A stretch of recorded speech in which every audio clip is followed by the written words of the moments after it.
பிரியமான உறவுகளே, சவேரியார் ஆண்டவருடைய திட்டங்களுக்கு முதன்மையான இடத்தை கொடுத்தார். நான் குருவா ஆண்டவருடைய திட்டங்களுக்கு, ஆண்டவருடைய பணிகளுக்கு முதன்மையான இடத்தை கொடுக்கணும். குடும்பத்தில் இருக்கிற நீங்க, திருமணுக்கு பெற்றிருக்கிற நீங்க கடவுளுடைய பணிக்கு முக்கியத்துவம் கொடுக்கணும். அப்பா அம்மா கோயிலுக்கு கிளம்புடா அப்படின்னாவே இன்றைக்கு கசப்பாக நினைக்கிற எத்தனை வாலிப பிள்ளைகள் இருக்கிறாங்க.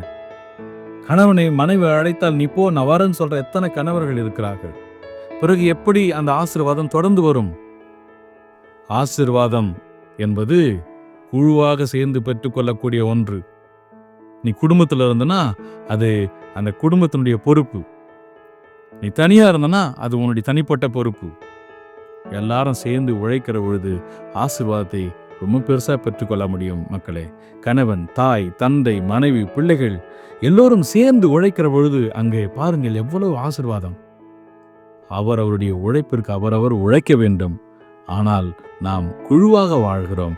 இன்னும் நாம் கூடுதலாக சேர்ந்து நம்முடைய ஆசீர்வாதத்துக்காக நாம் உழைக்க வேண்டும்.